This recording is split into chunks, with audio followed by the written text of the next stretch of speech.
So now we are going to talk about the architecture of network system.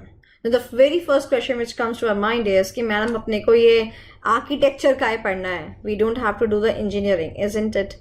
Okay, yeah, you are absolutely right. But what is there in the syllabus is they are asking you कि जो हमारा e-commerce है वो कौन से type के architecture पर based है. इसी वजह से आपको टाइप्स ऑफ आर्किटेक्चर पढ़ने पड़ेंगे. ध्यान से मेरी बात सुनिएगा, मैं आपको इसको आसान तरीके से करवाने वाली हूँ. Okay, so architecture of network system. हमने कहा आर्किटेक्चर क्या होता है. आर्किटेक्चर मतलब वो तरीका जिससे कि हमने किसी भी चीज को बनाया होता है. स्टाइल और मेथड ऑफ कंस्ट्रक्शन. ओके, हमने कहा दो तरीके के आर्किटेक्चर है, 2 tier and 3 tier. Ma'am 3 tier 2 tier पढ़ के तो हमें कुछ याद आ गया. मैंने कहा बेटा क्या याद आया. कहते मैम हम जब ट्रेन में ट्रैवल करते हैं तो हमारे पास होता है ना 3rd AC 2nd AC. क्या ये वही है. मैंने कहा हाँ बेटा ये बिल्कुल वही है. तो मतलब क्या है, ध्यान से सुनेंगे. आर्किटेक्चर का मतलब है जहां पर हमारे पास में जो कंस्ट्रक्शन मेथड होता है उसके थ्रू हम लेयर्स को क्रिएट करते हैं. 2 टियर आर्किटेक्चर का मतलब होता है जहां पर हमारे पास 2 लेयर्स हैं. और 3 का मतलब है जहां पर हमारे पास 1, 2 एंड 3 लेयर्स है. कितनी लेयर्स है. 3 लेयर्स है. तो 2 लेयर मतलब 2 टियर आर्किटेक्चर एंड 3 टियर मतलब 3 लेयर आर्किटेक्चर. ओके, 2 लेयर कौन कौन सी हैं. First one is the presentation layer and second one is the database layer. ध्यान से इस डायग्राम को देखेंगे. ये देखिए, आप एक क्लाइंट है, आपके पास सामने क्या स्क्रीन पे डेटा जो है क्या हो जाएगा, फेच हो जाएगा. और डेटा कहां पर सेव्ड. डेटा सेव्ड है इस डेटाबेस के अंदर. तो ये क्या बन गया आपका 2 टियर आर्किटेक्चर. जैसे आपकी आईसीआई की वेबसाइट है. अब आप जो आईसीआई की वेबसाइट पे मान लो आपको आरटीपी देखना है इस अटेम्प्ट का, ठीक है. तो आपने क्या किया, आप फटाफट गए और आपने क्या खोजा, आपने लिखा ICAI.org, ये लिखा आपने. और उसके बाद क्या होता है, आप आरटीपी के ऊपर क्लिक करते हो. डाटा इससे बोलते हैं कि आरटीपी दे दो. कस्टमर हमारा, क्लाइंट हमारा, यूजर हमारा आरटीपी मांग रहा है. और फिर यहां से डेटा जो है आपकी स्क्रीन पे ट्रांसफर हो जाता है. इसको बोलते हैं 2 टियर आर्किटेक्चर. Got it. तो यहाँ पर हमारी 2 लेयर्स होती हैं. कौन कौन सी. Presentation layer and the database layer. एक बार रीड कर लेते हैं हम. So presentation layer, it allows the user to interact and displays the various product prices to the customer.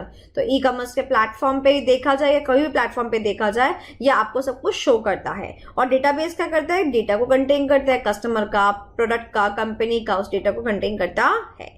इसके एडवांटेजेस क्या है, इजी टू मेंटेन है, सिंपल स्ट्रक्चर है, नो सिस्टम परफॉर्मेंस इंक्रीज करती है because there are only 2 layers. More users जो है वो वन टाइम पे इंटरेक्ट कर सकते हैं बिकॉज 2 लेयर है, सिर्फ यहां से वहां और वहां से यहां.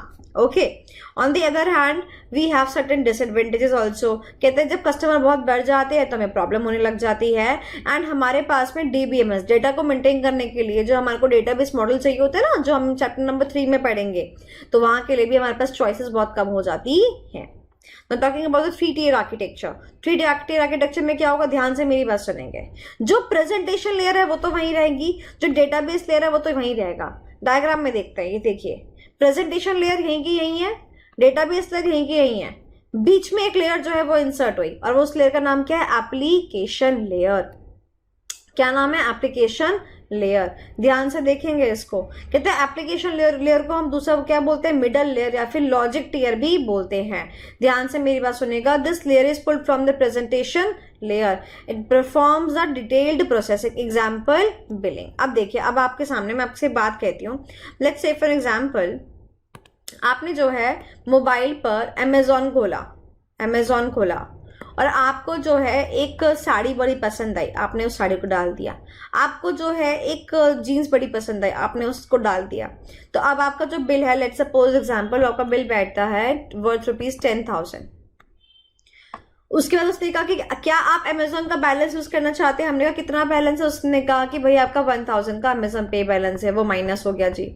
फिर उसने कहा कि अगर आप डेबिट कार्ड से पे करते हैं तो आपको हम 10% का कैशबैक देंगे. तो ये सब जो कैलकुलेशन है बेटा, ये किसके थ्रू हो रही है, ये इसके पीछे कोई दिमाग है.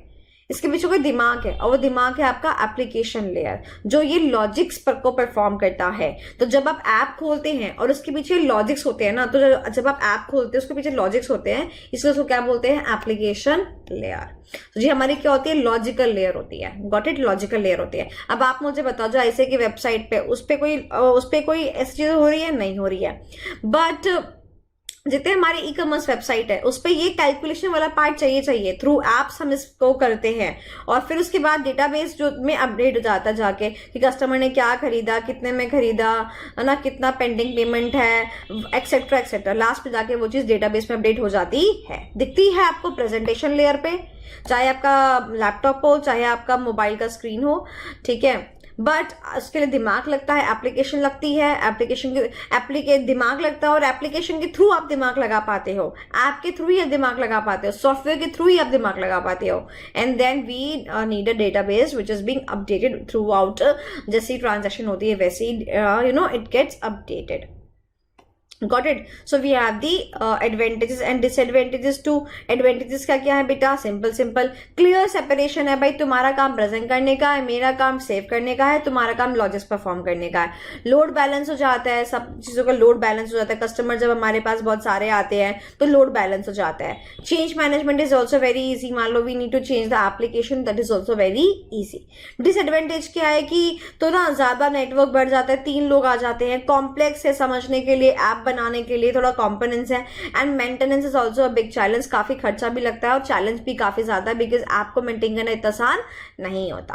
नाउ द क्वेश्चन अराइजेस कि ई कॉमर्स कौन सा वाला टियर इस्तेमाल करती है, कौन सा वाला आर्किटेक्चर इस्तेमाल करती है। तो ई कॉमर्स जो है 3 टियर आर्किटेक्चर इस्तेमाल करती है। वो न ही सिर्फ डेटा को फेच करने का काम करती है, बल्कि इसके अलावा जितने सारे लॉजिकल ऑपरेशंस होते हैं वो भी परफॉर्म करती है। So our e commerce is based on the 3 tier architecture. So I hope आपको ये चीज क्लियर हो गई होगी। So it is about the 3 tier architecture. Next topic is our workflow. Workflow का मतलब होता है कि जब आप कोई ई कॉमर्स की ट्रांजैक्शन जो है वो ट्रांजैक्शन परफॉर्म करते हैं घर बैठ के, जब आप कोई ऑर्डर करते हो, आपने मोबाइल ऑर्डर कर दिया, आपने ड्रेस ऑर्डर कर ली, तो क्या क्या होता है देखेंगे यहाँ पर स्क्रीन पर। तो मैंने आपके लिए डायग्राम बना के दिया हुआ है, आप जो इस डायग्राम के थ्रू फटाफट से इजीली जो है ना समझ सकते हैं। मैं इस डायग्राम को जो है सीधा कर लेती हूँ ताकि आपको थोड़ा सा आसानी हो जाए। तो ये लीजिए, ये डायग्राम आपके सामने है, ये देखिए। यहाँ पर हम देखते हैं जो काम आप करते हैं वही काम यहाँ पर लिखा हुआ है। सबसे पहले एक कौन होता है, कस्टमर होता है। वो क्या करता है, वो लॉगिन करता है अपने अकाउंट में। उसके बाद उसको जो सामान चाहिए होता है वो अपने कार्ट में डाल देता है उस सामान को।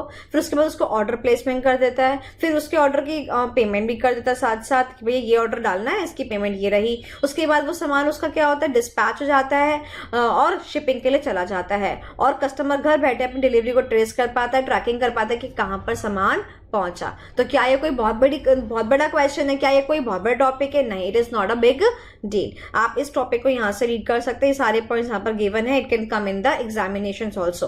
सो कस्टमर लॉगिन करता है, अपने प्रोडक्ट को सेलेक्ट करता है, प्रोडक्ट्स एंड सर्विसेज को देखता है जो उसको चाहिए होता है, उसके बाद ऑर्डर को प्लेस कर देता है, पेमेंट गेटवे पे जाके सिलेक्शन मेथड जो उसको करना है, card, payment, net banking etcetera. उसके बाद डिस्पैच हो जाता है, उसके बाद डिलीवरी को आप ट्रैक कर सकते हो। और अगर आपका कैश ऑन डिलीवरी है तो उस केस में आपको वापस आप कैश जो होता है ना वो भी देते हो ना, फिर कैश ऑन डिलीवरी जो है फिर वहां पे समाप्त नहीं होता। कैश जो है जिसने दिया होता है आपको सामान उस तक पहुंचता है, merchants delivery with the payment merchants. तो वहां पे जाके हमारा जो ये ई कॉमर्स का वर्कफ्लो है वो खत्म होता है। So with this we have done the e commerce workflow also. So thank you so much.